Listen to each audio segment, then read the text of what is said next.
Good morning everyone. कल हमने धारा 50 तक यानी कि विधिक प्रतिनिधि तक सीपीसी की धारा 50 तक हमने अध्ययन किया और अध्यापन किया एंड लीगल रिप्रेजेंटेटिव्स। आज हम निष्पादन में प्रक्रिया यानी प्रोसीजर इन एग्जीक्यूशन धारा 51 निष्पादन कराने की न्यायालय की शक्तियाँ। धारा 51 जो सीपीसी की है वो निष्पादन कराने की न्यायालय की शक्तियाँ क्या क्या शक्तियाँ हैं उनके बारे में मैं बताऊंगा आपको। का से लेकर ण तक हैं। ऐसी शर्तों और परिसीमाओं के अधीन रहते हुए जो विहित की जाएं, न्यायालय डिग्रीदार के आवेदन पर आदेश दे सकेगा कि डिग्री का निष्पादन नंबर का विनिर्दिष्ट रूप से डिग्रीत किसी संपत्ति के परिधान द्वारा किया जाए, यानी कि by delivery of any property specially decreed, यानी powers of court to enforce execution.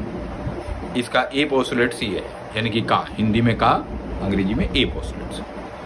B postulates क्या है? खा, यानी कि किसी संपत्ति की कुर्की और विक्रय द्वारा या उसकी कुर्की के बिना विक्रय द्वारा की जाए। नंबर का में क्या था कि विनिर्दिष्ट रूप से डिग्रीत किसी संपत्ति के परिधान द्वारा किया जाए, यानी कि डिलीवरी द्वारा किसी प्रॉपर्टी का निष्पादित कोर्ट, या खा में है किसी संपत्ति की कुर्क करके उसको विक्रय कर दिया जाए, उसको सेल कर दिया जाए।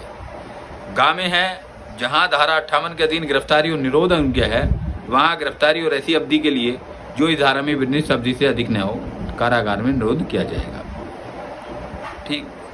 खा में प्रापक की नियुक्ति द्वारा किया जाए, यानी कि अपॉइंटिंग ए रिसीवर, और ऐसी अन्य रीति से किया जाए णा में जिसकी दिए गए अनुतोष की प्रकृति अपेक्षा करती है। तो ये A B C D E यानी 5 पोस्टुलेट्स है निष्पादन की प्रक्रिया।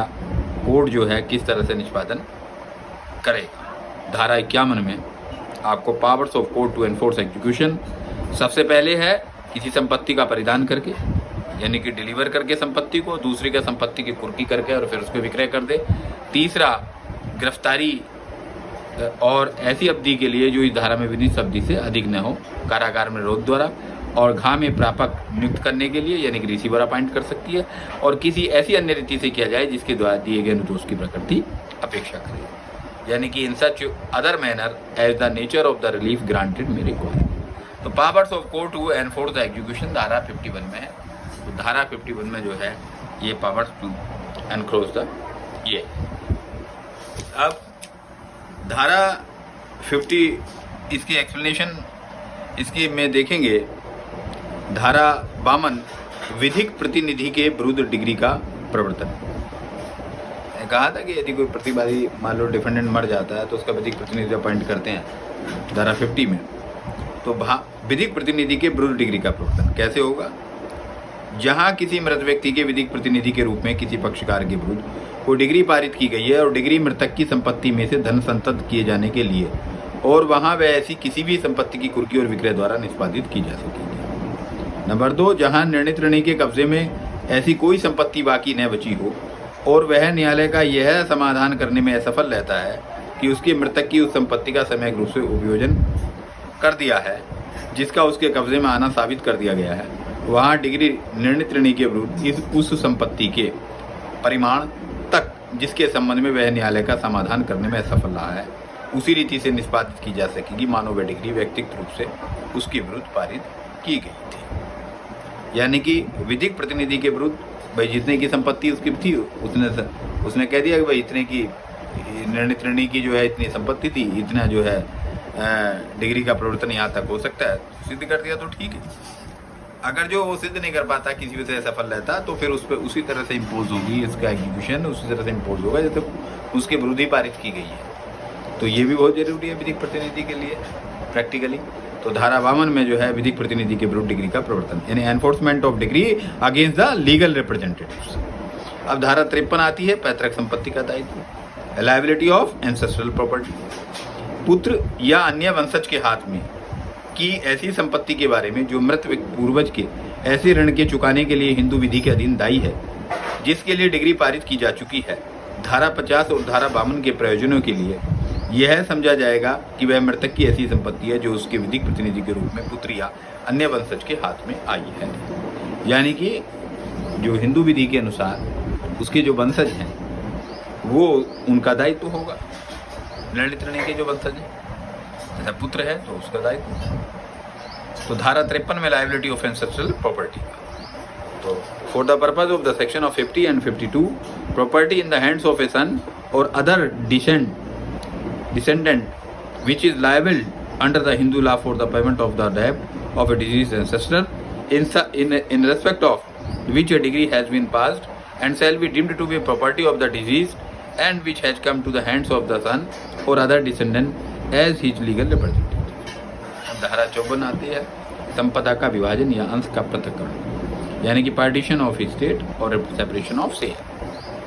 जहां डिग्री किसी ऐसे अभिव्यक्त संपदा के विभाजन के लिए है जिस पर सरकार को दिए जाने के लिए राजस्व निर्धारित है, या ऐसी संपदा के अंश के पृथक कब्जे के लिए है जहां संपदा का विभाजन या अंश का पृथक्करण कलेक्टर या कलेक्टर के ऐसे किसी राजपत्रित अधिनिस्थ द्वारा जिसे उस निमित्त प्रतिनियुक्त किया हो, ऐसी संपदाओं के विभाजन या अंशों के पृथक कब्जे से संबंधित तत्समय प्रवर्तित विधि यदि कोई हो के अनुसार किया जाएगा। यानी कि where the degree is for the partition of an undivided state assessed to the payment of the revenue to the government or to the separate possession of a share of such an estate, the partition of the estate or the separation of the share shall be made by the collector or of any gazetted subordinate of the collector and deputed by him in this behalf in the accordance with the law, if any, for the time being in force and relating to the partition or the separate possession of the shares of such estate।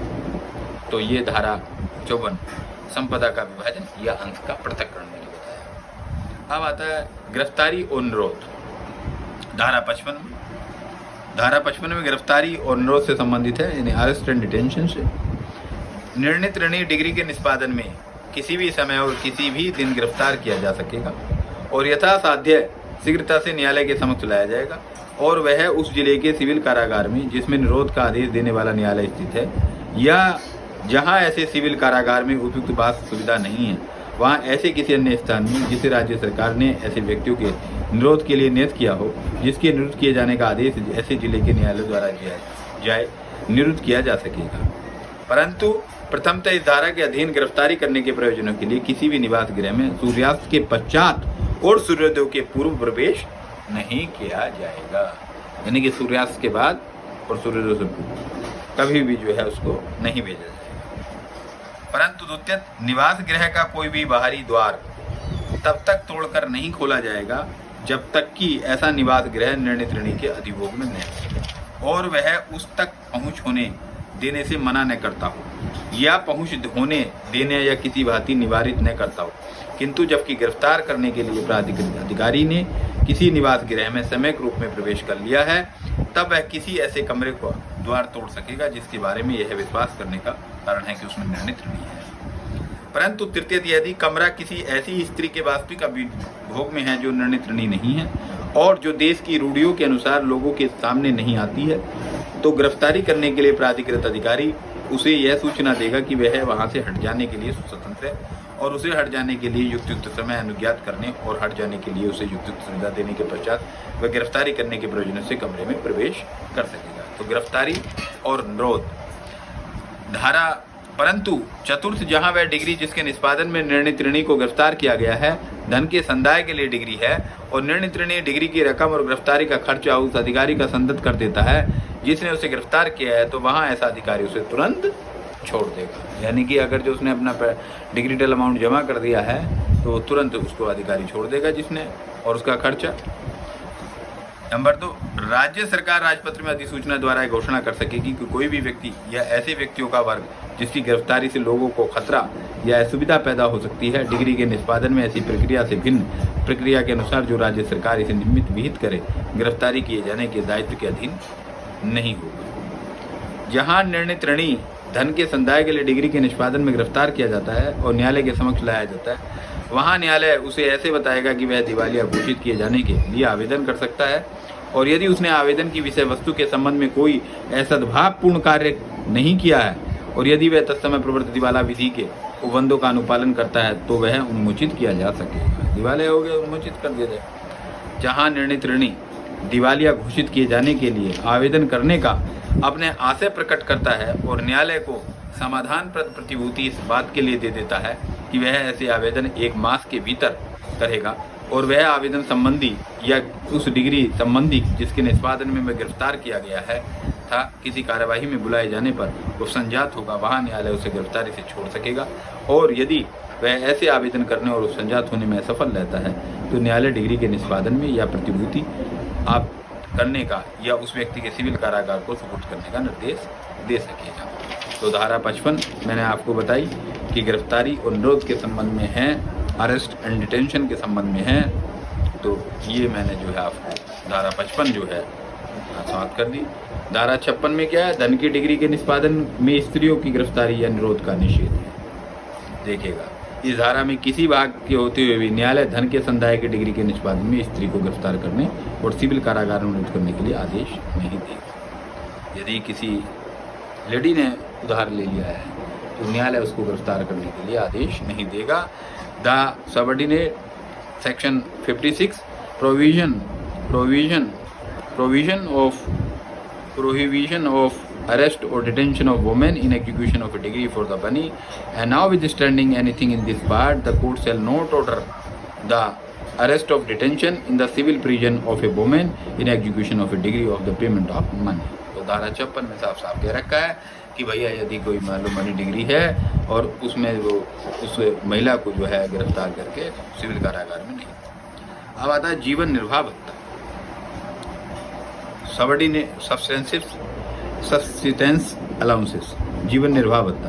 राज्य सरकार निर्णीत श्रेणी के जीवन निर्वाह के लिए संदेह मासिक भत्तों के मापमान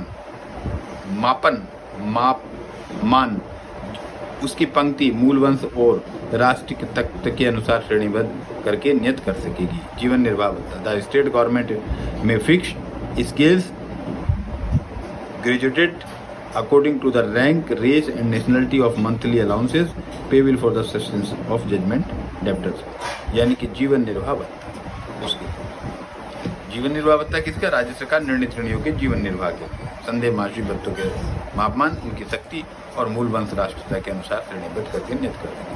तो धारा 57 जीवन निर्वाह भत्ता, यानी कि अब धारा 58 आता है निरोध और छोड़ा जाना।